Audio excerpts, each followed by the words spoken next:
내가 대학을 다닐 때의 일이었으니까 한 2, 3년 전쯤의 일이야. 시골에서 성경에 자취를 하며 학교를 다니고 있었는데 하루는 할머니께서 쓰러지셨다는 연락을 받았어. 어렸을 적부터 날 돌봐주시던 할머니께서 쓰러지셨다는 연락에 바로 집에 내려가 병원으로 갔어. 다행히도 별일은 아니었지만 만일을 대비해 일주일 정도 학교도 아르바이트도 쉬기로 했어.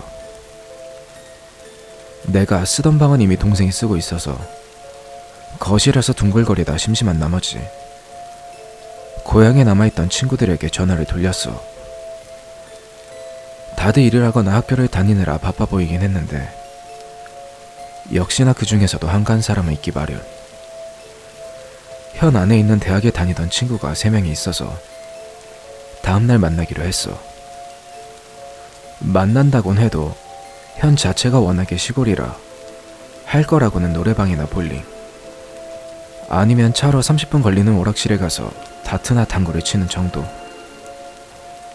술이나 마시자는 얘기도 있었는데 일주일이나 알바를 못하게 됐으니 다음 달 생활비가 부족할 것 같아서 내가 거절했어.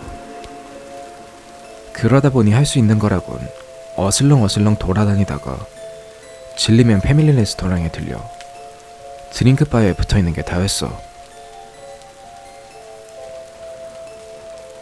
어느덧 대학으로 돌아가는 날이 이틀 앞둔 화요일 밤, 매일같이 어울리던 3명 중 2명과 방금 말한 그 패밀리 레스토랑에 다시 모여 대화를 하고 있었어. 아, 진짜 할 거 없다. 여전히 아무것도 없구나. 여기는 도쿄에 비하면 그렇지. 좋겠다. 너는? 야, 그럼 거기 갈래? 타로가 말한 거기라고 하는 곳은 우리 세대에선 꽤나 유명한 폐병원을 뜻했어. 소문으로는 수술실에는 아직도 메스 등이 그대로 있다는 둥, 지하에는 말라비틀어진 시체가 아직도 남아있다는 둥, 간호사 유령이 나온다고 하는데 내가 보기에는 그런 장소에서 나올 법한 뻔한 이야기들이었어. 솔직히 난 별로 가고 싶지 않았는데 코이치와 타로가 무슨 바람이 분 건지 다른 현에 가있던 리쿠까지 불러냈어.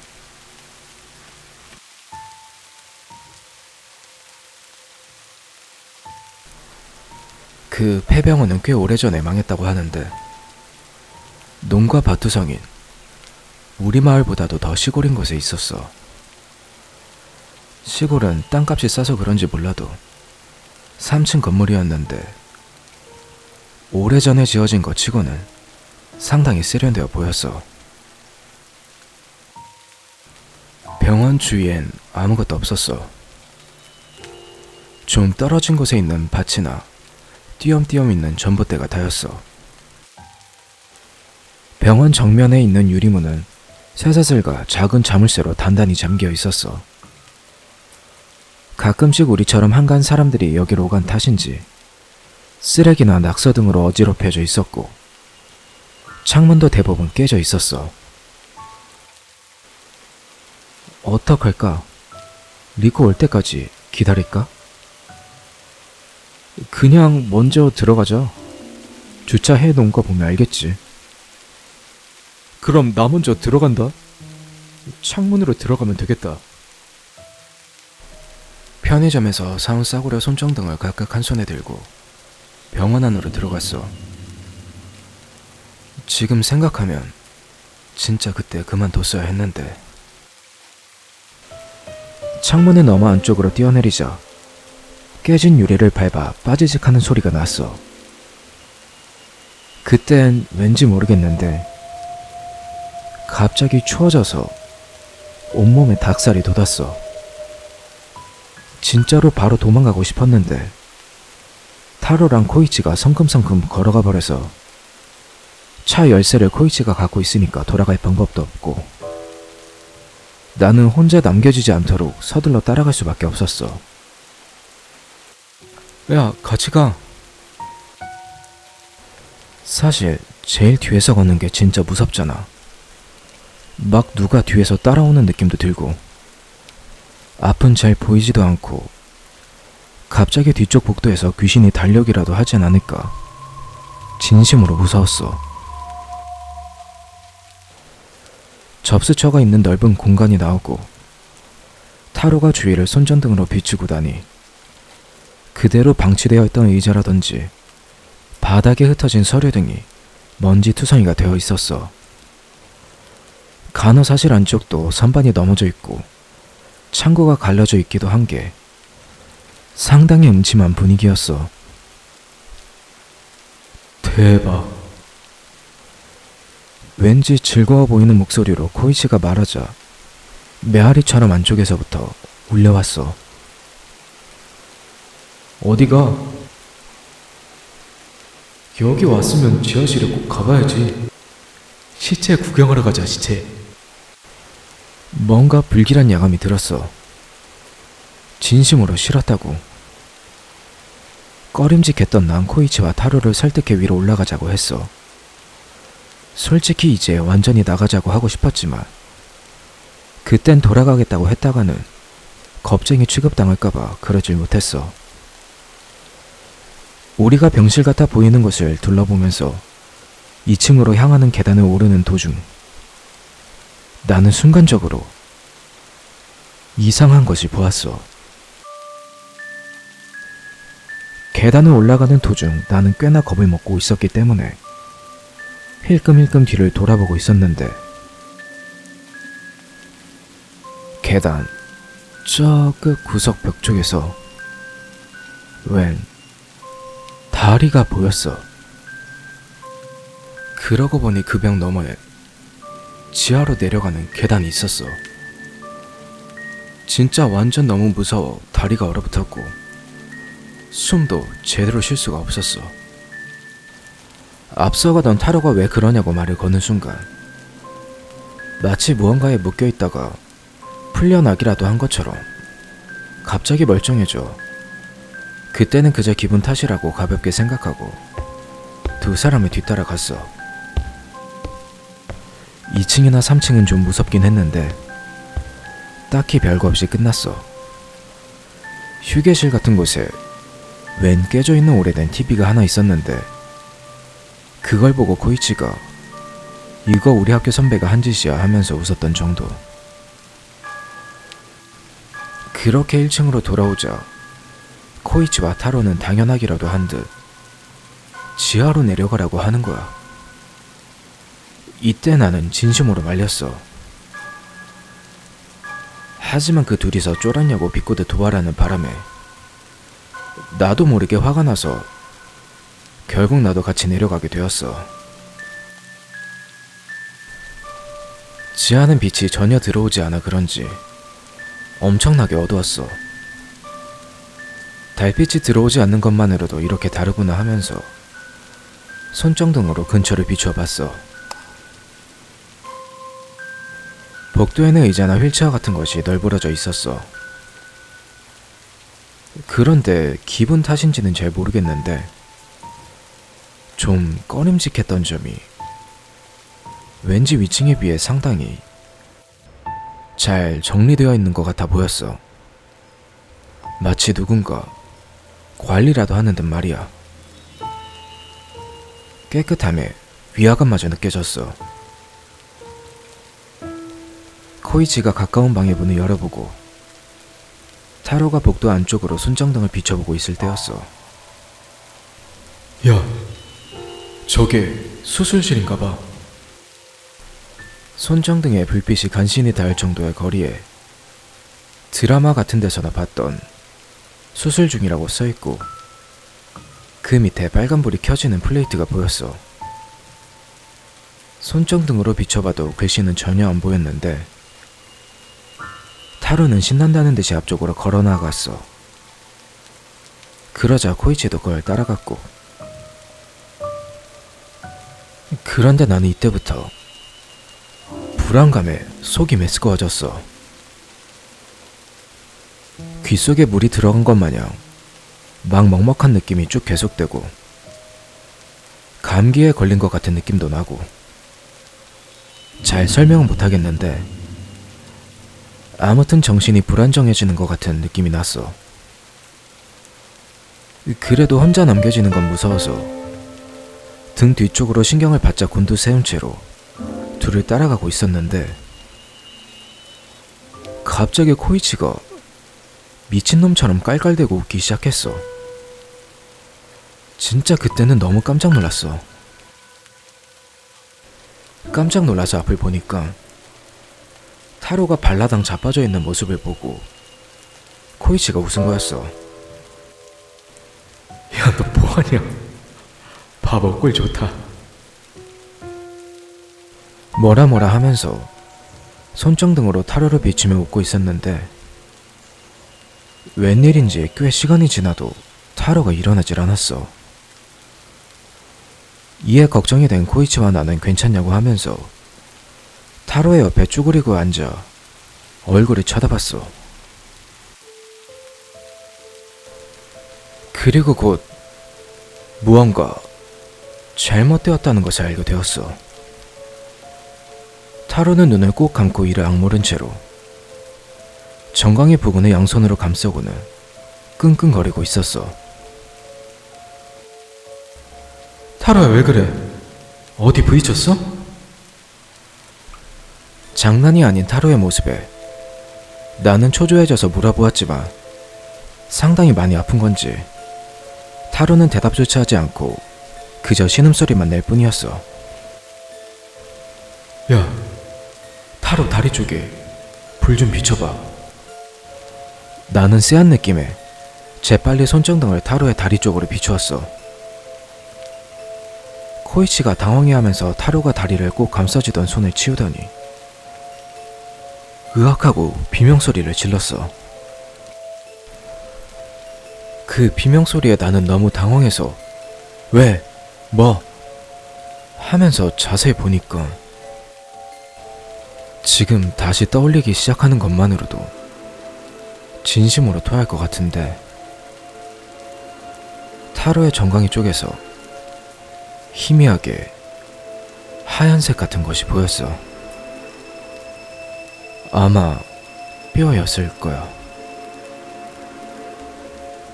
그리고 그 위로 피가 진짜로 엄청나게 많이 흘러나오고 있었어. 코이치는 놀라서 뭐야 이거 하고 외쳐 물었어.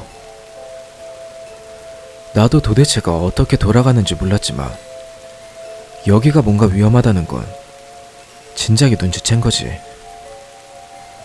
빨리 이곳에서 나가자고 코이치에게 말하고 둘이서 타로를 부축하려고 코이치가 타로의 어깨를 걸치고 내가 반대쪽을 잡으려고 할 때였어. 아직까지도 잊을 수 없는 그것을 보았어. 타로가 떨어뜨린 손정등이 수술실 문을 비추고 있었는데 어느새인지 그 문은 열려 있었고 그 안에서 뭔가 이상한 것이 우릴 쳐다보고 있었어. 왜 깜깜할 때 사람 얼굴에다 불빛을 비추면 윤곽이 흐릿해 보이고 눈에 빛이 반사돼서 왠지 더 무서워 보이는 거 있잖아. 우리 앞에 보이는 것이 그런 얼굴을 하고 있었어. 몸은 좀 두리뭉실하달까. TV에서 가끔 나오는 엄청나게 살이 찐 사람 있잖아. 너무 뚱뚱해서 뱃살이 흘러내리는 것 같고 잘 움직이지도 못하는 사람 본 적 있지. 크기는 보통 인간 정도였는데 옆으로 퍼진 게 장난이 아니었어. 그런데 그것이 몸을 양옆으로 뒤뚱뒤뚱 하면서 여기로 점점 가까워져 오는 거야. 온전히 그걸 볼 수 있던 것은 딱 거기까지였고 코이치가 찢어지는 비명소리를 지르면서 타로를 질질 끌다시피 해서 도망치려고 했어. 나라도 당연히 비명을 질렀을 거야. 정말 아무런 생각이 안 났는데도 그 와중에 불빛이 없어지는 것만은 무서웠던지 손정등을 양손에 단단히 쥐고 타로의 팔을 내 팔로 팔짱 끼듯이 잡고 코이치랑 같이 질질 끌었어. 근데 그러니까 불빛이 앞을 향하지 않게 되니 자연스레 앞이 잘 보이지 않았지. 그게 또 무서워서 패닉 상태가 되어버렸어. 그 와중에도 일단 어떻게든 계단 근처까지 타로를 질질 끌고 가긴 했는데 우리 앞쪽 방향에서 갑자기 무언가 차르르 차르르 하는 소리가 들렸어. 그 소리가 점점 커지길래 뭔가 하고 내가 양손으로 손장등을 비췄더니 글쎄 아무도 타지 않는 휠체어가 어느새 우리 바로 앞까지 다가와 있었어. 내가 손을 놓친 탓에 균형을 곧 무너져버린 타로와 코이치를 향해 그 휠체어가 빠르게 달려들었어. 타로는 바닥에 쓰러지고 코이치는 정말로 이번에야말로 패닉 상태가 되어버렸지.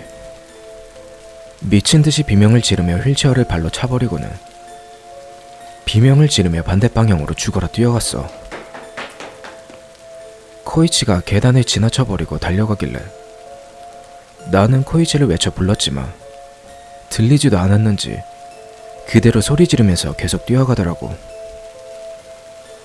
코이치의 절규가 점점 멀어져 희미해지자 나도 울부짖으면서 타로의 팔을 잡아 끌려다가 손정등을 떨어뜨려버리고 말았어. 당황해서 주우려고 얼굴을 밑으로 향했을 때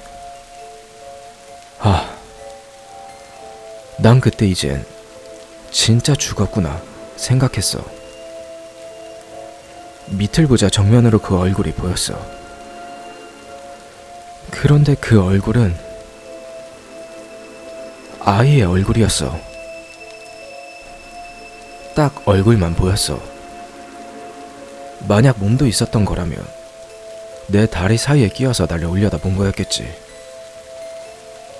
완전한 무표정은 화가 난 것처럼 보이기도 하잖아. 딱 그런 표정이었어. 떨어뜨린 손정등이 그 얼굴의 옆쪽에서 비추고 있는 상태였지.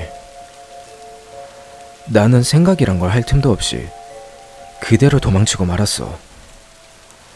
정말로 몇 번이고 몇 번이나 타로와 코이치에게 진심으로 사과하고 또 사과해도 모자랄 테지만 나는 진심으로 너무 무서워서 도망칠 수밖에 없었어. 코이치처럼 계단을 지나쳐버려선 안 된다고 그것만큼은 머릿속으로 생각하면서 벽을 따라 정신없이 달렸고 마침내 계단을 오르다 넘어 굴렀는데 그대로 기다시피 해서 다시 계단을 올라갔어. 1층으로 올라오자 어두운 곳에 눈이 익숙해지고 있었던 탓인지 달빛 덕에 주위가 잘 보였어.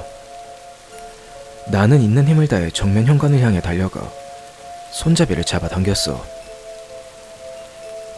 그런데 작은 자물쇠와 쇠사슬 때문에 나갈 수는 없었어.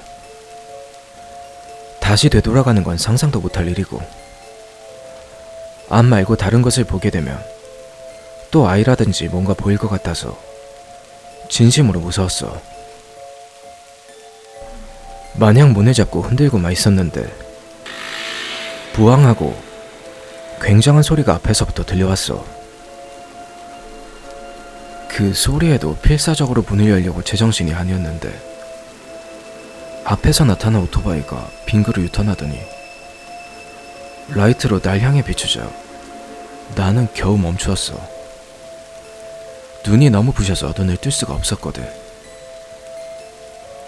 누군가 오토바이에서 내려 내 쪽으로 터벅터벅 걸어오는 것이 보였어.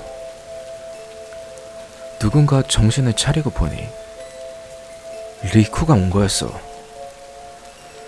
비로소 이때야 이젠 살았구나 생각했어. 오토바이 라이트를 끄고 헬멧을 미러에 걸고는 리쿠가 당황한 얼굴로 나를 쳐다봤어. 이쪽으로 가까이 오더니 두꺼운 유리 너머로 너 뭐하냐? 라고 했던가. 잘 들리진 않았는데 나는 필사적으로 여기서 내보내달라고 외치고 리쿠는 어이없어 하는 얼굴로 옆으로 걸어가자 시야에서 사라지기라도 할까 난 필사적으로 창을 사이에 두고 리쿠한테 바짝 붙어서 옆으로 따라갔는데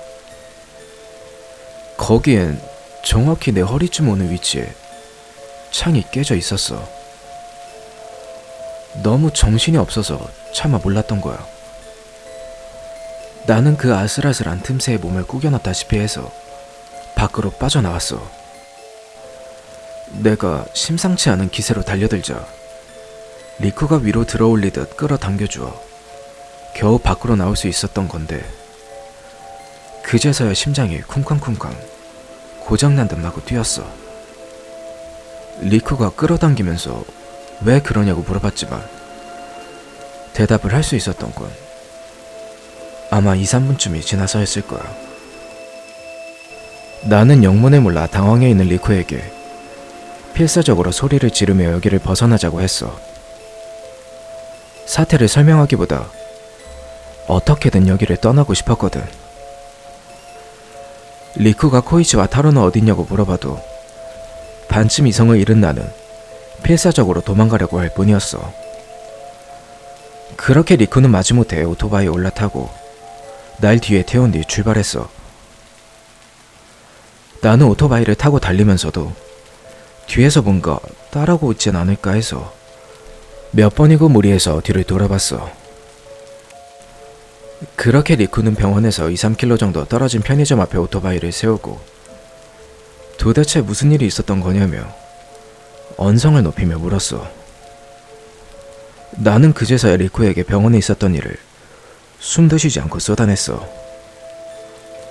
있는 그대로 말한다고 해도 그때의 나는 지금까지의 일, 코이치와 타로는 어떻게 됐을지, 그리고 그때 본 꼬마아이가 머릿속을 빙빙 맴돌고 있었기 때문에 정신없어 횡설수설했을 거야. 앞뒤가 안 맞는 설명에 고개를 가우뚱하는 리쿠에게 두세 번은 얘기했던 것 같아. 말도 좀 빨랐고 혀도 꼬이고 했던 데다 말도 안 되는 얘기를 해대니까 여기까지 휘둘리듯 끌려온 리쿠는 많이 답답했을 거야. 그래도 내 상태가 심상치 않았던 데다 내 말에서 좀 으스스한 게 전해지긴 했는지 화를 내진 않았어. 너네 지금 나 짜고 놀리려는 거지? 아니야, 진짜 지금 위험하다니까. 내가 너무 크게 소리를 질렀는지 편의점 점원이 무슨 일이 있냐며 밖으로 나왔어. 가게 안에서 물건을 고르거나 하고 있던 손님들도 이상한 눈으로 이쪽을 보고 있었고, 나는 어쨌든 아무 일 아니라고 하고 점원을 되돌려 보낸 뒤 청바지 주머니에서 핸드폰을 꺼내 경찰에 연락했어. 리쿠는 말릴 틈도 없이 112를 누르는 나를 보고 표정이 진지하게 바뀌기 시작했어.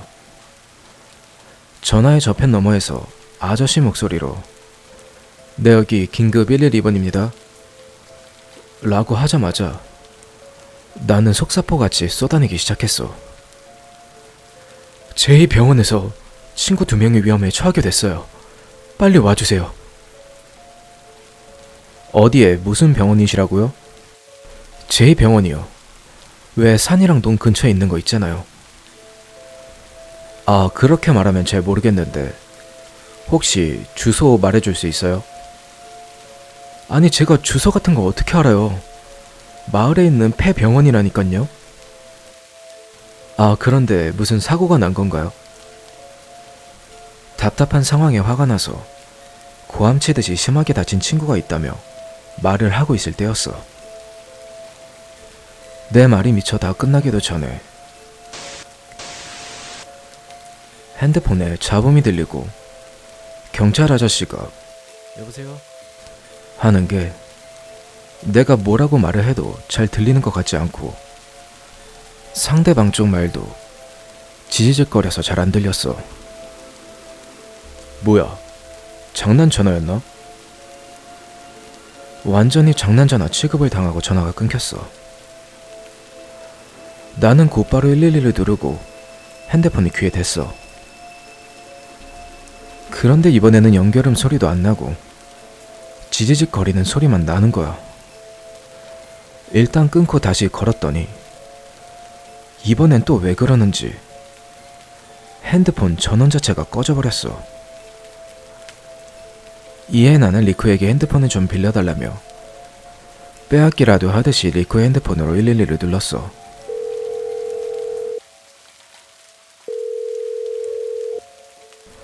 전화 연결이 시작됐을 무렵 또 편의점 알바생이 조용히 해달라면서 귀찮은 듯한 얼굴을 하며 나오는 게 보였어.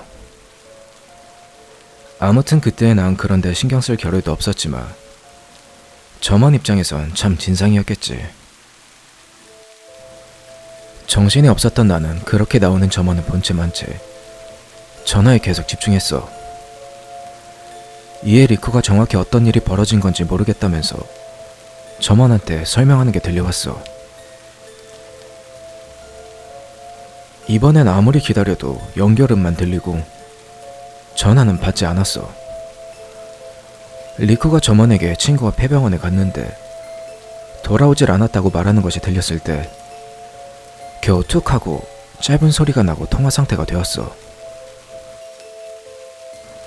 그런데 상대방이 아무 말도 없어서 좀 이상하다는 생각은 했지만 나는 다시 고함을 지르면서 친구가 다쳤는데 지금 위험한 상태 라며 상황을 설명하려고 하던 참이었어.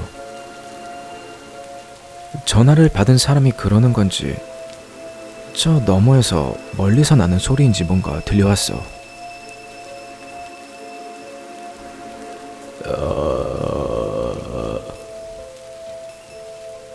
처음엔 어떤 소리인지 잘 몰랐는데 점점 그 소리가 커지고 그게 무슨 소리인지 알아챘을 땐 으악하고 무슨 불에 대기라도 한 것처럼 핸드폰에 나도 모르게 집어 던졌어.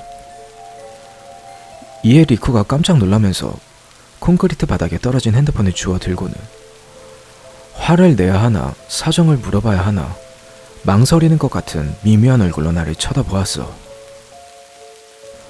나는 이미 사시나무 떨듯 부들부들 떨고 있었고 아마 안색도 새파랗게 질려 있었을 거야.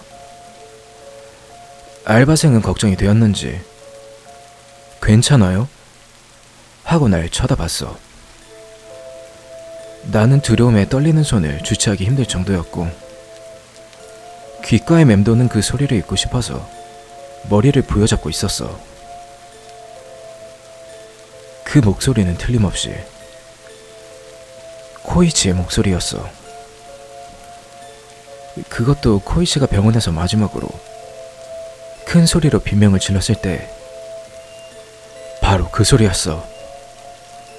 분명 112에 전화를 걸었는데 어째서 그 목소리가 들린 건지, 그게 실제로 지금 그곳에서 들려오고 있는 건지, 그렇다면 지금 거기에서는 도대체 무슨 일이 일어나고 있는 건지 나는 이제 정말 뭐가 뭔지 알 수 없게 되어 그 자리에 털썩 주저앉아 꼼짝도 할 수 없게 되어버렸어. 나의 이런 모습에 알바생은 나를 술 주정꾼 정도로 취급하고 한심한 듯한 눈으로 보고 있다는 게 그 망연자실한 상태에서도 어느 정도 느껴지고 있었어. 그런데 그러고 있는 사이에 점원이 이게 뭐예요? 하면서 얼굴을 가까이 대더니 악 하고 소리를 질렀어. 괜찮아요? 지금 팔에서 피가 장난이 아니게 나오는데? 네? 그제서야 겨우 알아챘는데 아무래도 내가 병원에 빠져나올 때 창에 남아있던 유리 파편에 팔을 베었었나봐. 리코도 그제서야 알아채고는 너 괜찮아 하고 들여다봤어. 그렇게 알바생은 당황해서 가게를 돌아가더니 점장인 듯 보이는 아저씨와 함께 구급상자를 가져와 내 상처에 소독약을 끼얹고 가볍게 붕대를 감아줬어. 그런데 붕대의 길이가 짧았는지 곧바로 새빨갛게 물들어 버려서 점장 아저씨가 안에서 팔고 있는 붕대까지 가져와서 치료해줬어. 그러는 사이에도 난 그저 열빠진 듯 멍하게 있었어. 야, 이거 병원에 가야 되는 거 아니냐? 단지 병원이란 소리에 나는 갑자기 진심으로 무서워졌어. 말도 안 되는 소리같이 들릴 수도 있는데 구급차에 타고 있으면 왠지 그 폐병원으로 데려갈 거란 생각이 들었어. 아, 진짜 괜찮아. 하나도 안 아파. 괜찮아. 어린애처럼 병원은 싫다고 거절했어. 조금 냉정을 되찾은 후에 붕대값을 내려다보니 주머니 쪽에서 지갑이 만져지지 않았어. 분명히 뒷주머니에 넣었었는데 어디에선가 떨어뜨렸나봐. 나 대신 리쿠가 지갑에서 2,000엔을 내고 있는 걸 멍하게 보고 있는데 리쿠의 핸드폰에서 진동이 울리기 시작했어. 그런데 리쿠가 핸드폰을 열더니 눈썹을 찡그린 표정으로 나와 핸드폰을 번갈아 보더니 여보세요 하고 전화를 받았어. 편의점. 그래, 거기 있는 D 편의점. 같이 있는데 좀 이상한 것 같아. 너희들은? 아직 거기 있는 거야? 리쿠의 마지막 말에 나는 어쩐지 뭔가 불길한 느낌에 전신에 소름이 끼치고 있었어. 너희들이? 역시 그럴 줄 알았다. 그래도 이건 아니지. 그래? 아니 뭐 괜찮은데. 아니야. 좀 다쳐서 병원에 데려갈 거야. 정확한 기억은 아닌데 그런 상태로 리쿠는 계속 얘기했어. 아니 이제 됐다니까. 그만해라. 응? 그만하라고. 재미없다니까. 왜 그래? 응? 여보세요. 대충 이런 식으로 얘기하다가 리쿠가 사납게 핸드폰을 끊었어. 그리고 나를 노려보더니 야, 너네 진짜 적당히 해라. 뭘 말이야. 방금 전 전화 타로한테 걸려온 거야. 그 말을 듣자 뭐에 한 대라도 맞은 듯 머리가 띵해졌어. 이제는 진짜 뭐가 뭔지 모르겠어서 리쿠가 뭔가 더 말하고 있었던 것 같긴 한데 여기서 정신을 잃었는지 더 이상은 기억이 없어. 이 이후의 일은 리쿠에게 들었어. 나는 천천히 바닥에 쓰러지는가 싶더니 그 자리에서 바로 실신해 버렸대. 점장 아저씨가 구급차를 불러줘서 나는 가까운 병원으로 실려갔고 내가 깨어난 건 그 다음날 오후 정도였는데 팔에 링겔이 꽂혀 있었고 침대 옆 의자에는 우리 엄마랑 할머니가 앉아 계셨어. 팔의 상처는 생각보다 상당히 깊었는데 그것 말고도 얼굴 옆이라든지 찢어진 상처가 몇 개가 더 있어서 꿰매야 했어.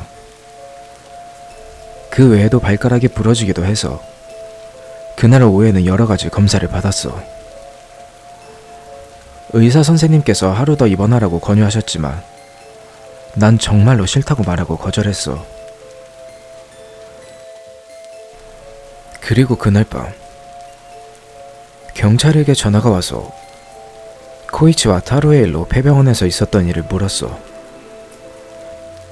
그리고 다음날 바로 그 경찰서로 불려갔는데 취조실에서 제복 차림의 아저씨에게 몇 시간이나 질문을 받았어. 폐병원에 가게 된 일과 가사 안에서 일어났던 일들을 솔직하게 얘기했는데 역시나 믿어주진 않았어. 그뿐만 아니라 무슨 약물 검사를 받으라질 않나, 경우에 따라서는 가택 수사까지 하겠다는 등 여러 가지 기분 나쁜 말을 듣게 되었어. 계속 같은 질문에 같은 대답만을 정말 진절머리가 날 정도로 반복한 후에야 나는 계속 신경이 쓰이고 있었던 코이치와 타로에 대해 물어봤어. 코이치는 내가 쓰러지고 난 다음날 오후에 리쿠에게 얘기를 듣고 폐병원으로 간 경찰이 찾아냈대. 내가 마른 계단 근처에서 조금 안쪽으로 더 들어간 장소에서 이미 죽어 있었대. 사인은 과다출혈에 의한 쇼크 사인 것 같다고 들었어. 자세한 건 부검해보지 않아서 아직 알 수 없대. 그런데 정말 이상한 점은 타로는 끝내 발견되지 않았대. 공식적으로는 행방불명되어 있는데 아마 나처럼 코이치를 죽인 용의자로 취급을 당하고 있는 것 같아. 오히려 타로가 코이치를 죽이고 내가 무엇인가 숨기고 있는 공범이 아니냐고 경찰 아저씨가 돌려 말하며 유도신문까지 했어. 내가 잃어버린 지갑이 그 병원 지하에서 코이치 근처에 떨어져 있었대. 일단 증거품이니까 반환은 시간이 걸린다고. 난 찜찜한 마음에 됐으니까 그냥 버려달라고 했어.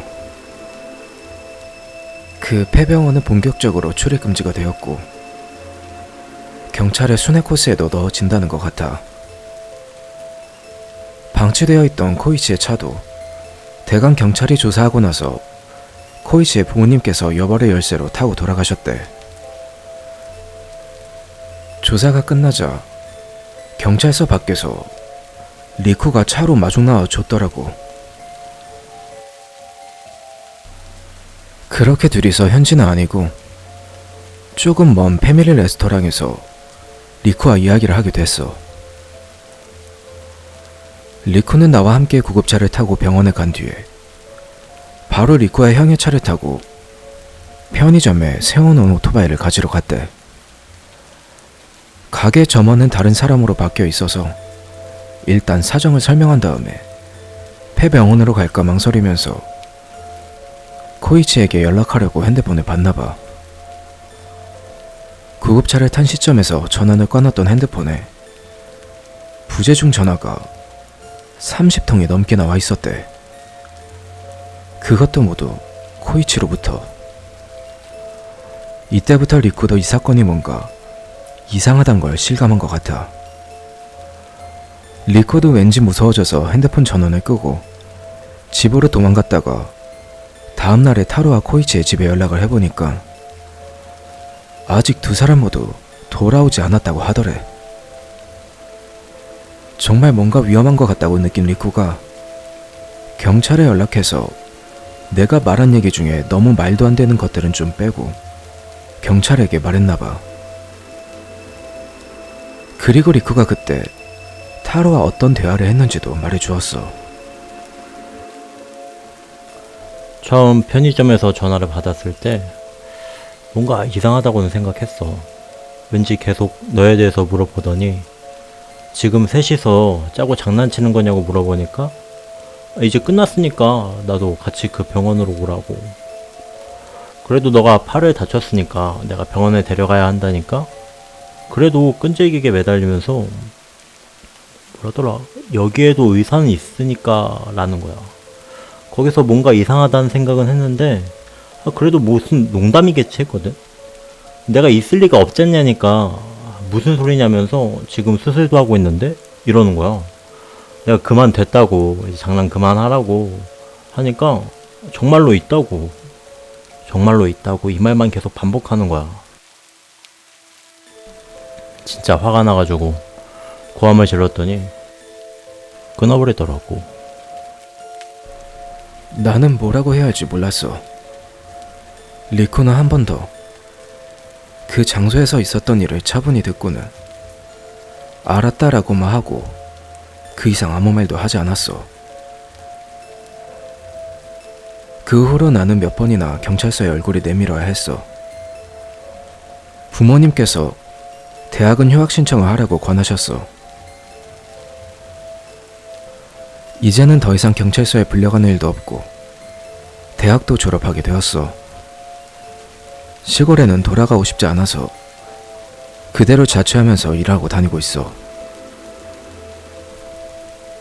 단지 4번째인가 5번째인가 경찰에 불려갔을 때의 일이야. 경찰 아저씨가 또 여러 가지 같은 질문을 반복하다가 타로의 정강이 부분의 상처에 대해 물었어. 증언에서 상처를 보았다고 했는데 어떤 시기였죠? 그땐 정말 정신이 없고 어두워서 제대로 보지 못했는데 뼈 같은 뭔가 하얀 게 보인 걸로 기억하고 있습니다. 나의 대답에 경찰 아저씨는 잠시 말이 없었어. 그러곤 수중에 서류를 뒤적뒤적 보더니 그 상처라는 게 그 장소에서 넘어지던 뭐에 걸리던 간에 생길 수 없는 상처라고 하더라고. 그러고는 내가 정말 타로가 넘어졌을 당시 아무것도 보지 못했냐고 재차 물었어. 나는 그랬다고 대답했고, 그렇게 그 질문은 끝났어. 조사가 다 끝나고 내가 방 밖으로 나왔을 때였어. 문을 닫으려고 하는 순간에 경찰 아저씨께서 중얼거리는 소리가 새어나왔어. 하긴 사람이 그렇게 물어뜯진 않았겠지. 정말로 기억하고 싶진 않는데 그때 타로의 상처가 어떤 시기였는지 한번 떠올려 봤어. 경찰 아저씨의 그 말을 듣고 나서야 생각한 것이니까. 이건 단순히 내 망상일 수도 있는데 타로의 상처는 어쩌면 내가 본 아이에게 물린 것이 아닐까.